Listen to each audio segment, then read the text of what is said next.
Polri atas dugaan penistaan agama dalam konflik. Panji Gumilang sebagai tersangka dugaan penistaan agama. Indonesia darurat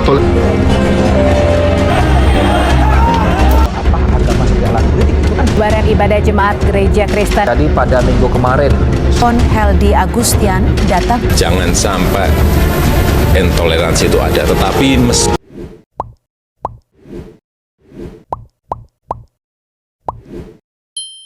Nah, Rara, aku mau nanya nih, gimana sih awal mula atau akar permasalahan dalam konflik beragama di dalam masyarakat Indonesia? Menurut saya, adanya konflik agama yang terjadi itu sumber permasalahannya hanya kurangnya toleransi antar agama. Juga masih banyak masyarakat yang merasa bahwa golongan agama mereka itu lebih baik dari golongan agama lain, dengan upaya persatuan atau larangan bagi golongan agama lain untuk melakukan ibadah mereka.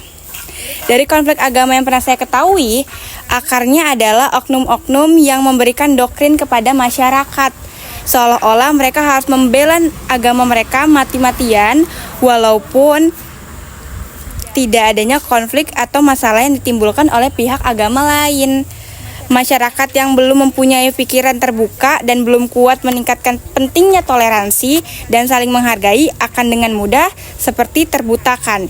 Jadinya masyarakat yang telah terbutakan akan melakukan apa saja, yang bahkan sebenarnya hal yang mereka lakukan dilarang dalam ajaran agamanya.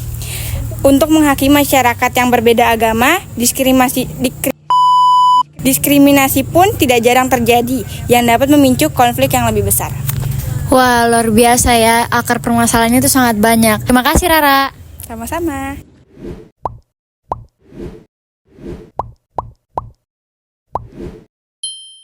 Nah, jadi kan tadi kita udah dengar nih akar permasalahan konflik dalam beragama di dalam masyarakat Indonesia. Gimana sih contoh-contoh konflik beragama?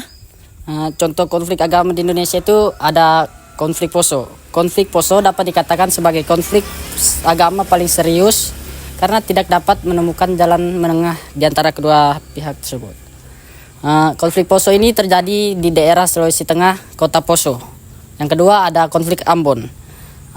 Konflik ini masalahnya bermula saat dua pemuda muslim memalak kaum Nasrani, dan kejadian itu konflik menjadi semakin besar akibat isu negatif. Yang ketiga ada konflik Tolikara. Contoh konflik agama berikut dialami oleh masyarakat Tolikara pada tanggal 17 Juni 2015. Bermula ketika jamaah gereja Injil membakar masjid setelah menjelang sholat Idul Fitri. Jadi itu beberapa contohnya.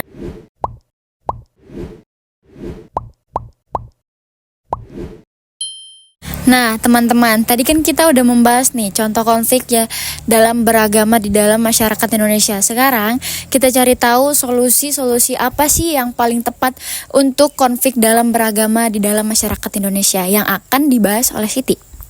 Ya, menurut saya itu cara mengatasinya ada 4. Yang pertama, membantu memahami sudut pandang dan keyakinan masing-masing agama. Yang kedua, mendorong saling menghargai dan toleransi antar umat beragama. Yang ketiga, membangun kerjasama antar agama untuk memecahkan masalah bersama. Yang keempat, mengurangi ketegangan dan potensi konflik di masa yang akan datang. Nah, teman-teman, kita udah tahu nih akar permasalahan, contoh konflik, dan solusinya. Terima kasih ya Siti. Ya, sama-sama.